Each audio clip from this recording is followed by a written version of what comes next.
के समय एक बोलेरो गाड़ी जो अपना जालना रोड से जब गुजर रही थी और इधर से सामने से स्कूटी वाला आ रहा था, जिससे पता लगा कि उसे टक्कर लगी जोर से और वो पुल से नीचे गिर गया। और बहुत ही दर्दनाक हादसा है ये और बहुत बड़ा कारोबारी था वो, पर समय का नहीं पता लगता कि कैसे बाद में उनकी गाड़ी भी पलट गई।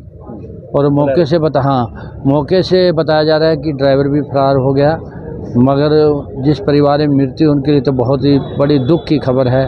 और ये परिवार बहुत अच्छा कारोबारी था और बताया जा रहा है कि इसका परिवार कुछ बहन है बाहर रहते हैं, उसका भी पोस्टमार्टम होगी, उसके बाद आगे का जैसा भी होगा। सूचना दे दी गई? हाँ, सूचना इनके घर पहुंच गई है, रात को ही पहुंच गई थी। कैसा मंजर होगा जब फ्लाईओवर के ऊपर से जान कैसे गई होगी? ये तो इतना तगड़ा कोई आदमी इंसान वैसे भी गिर जाए तो दहशत में मौत हो जाती है। और ये तो गाड़ी के साथ टकरा के कितनी ऊपर एक्टिवा उछली होगी ये कुछ कहा नहीं जा सकता। और कैसे आदमी ऊपर से उछल के नीचे गिरा होगा, किस तरह गिरा, गिरते ही उसकी मौत हो गई। एक्टिवा भी नीचे गिर गई थी?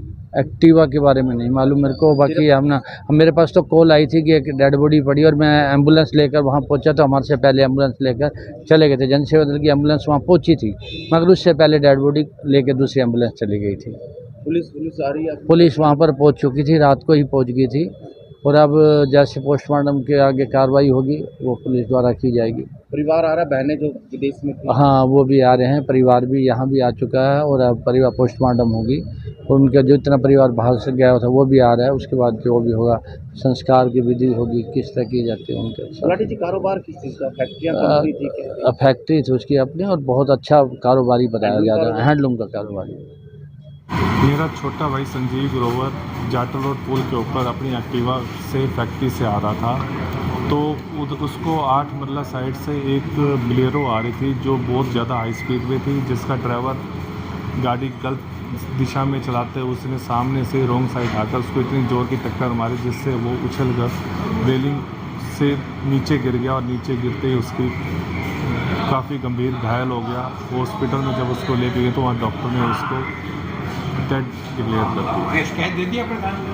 हमने यहाँ पर जीआरपी जो रेलवे पुलिस है उनको एफआईआर दे दी है और उनसे निवेदन है कि उस केस में सख्त कार्रवाई की जाए, क्योंकि जो ड्राइवर था वो जिसने ये एक्सीडेंट किया है, ये एक्सीडेंट नहीं, एक बहुत ही गलत तरीके से गाड़ी चलाते हुए रॉन्ग साइड आके हाई स्पीड पे आके सामने से टक्कर मारी है।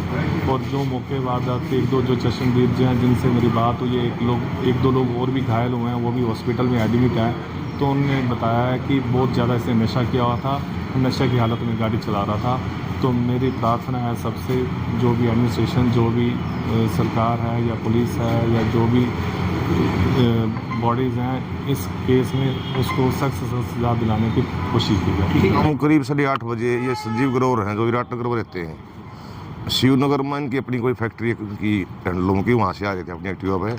और जैसे ये जाटल रोड ओवरब्रिज के ऊपर पहुँचे तो आगे से एक सामने से बोलेरो गाड़ी आई जो रॉन्ग साइड आ रही थी, जिन्हें तेज़ गति लापरवाही चला गए, इनकी बाइक को टक्कर मारी, जिस कारण की बाइक टूट गई, गिरी नीचे। ओवरब्रिज से स्कूटी टूट गई, ओवरब्रिज से नीचे जा गिरे, जिनको ज़्यादा चोटें आई, इनकी वही मौके पर मौत हो गई जी। हाँ, बोलेरो चालक गिरफ्तार कर लिया गया है, उसको जल्दी से हम पेश करेंगे। नशे में था? हाँ, सब लाजा करवा रखा है शराब का, हमने सब सामने आ जाएगा, हम सैंपल लिए। हाँ, ऊपर पुल से नीचे गिर गई है, टक्कर लगने के कारण उछल कर नीचे गिर गए थे, जिस कारण मौत हुई। रेलवे लाइन से थोड़े दूर थे लेकिन रेलवे जमीन में गिरे। हम मौके पर ही जो बता रहे परिजन वहाँ से रविंद्रा में लेके तो वहाँ डॉक्टर साहब ने मृत घोषित कर दिया था। आमने सामने थे, पीछे से मारी थी? सामने से मारी थी।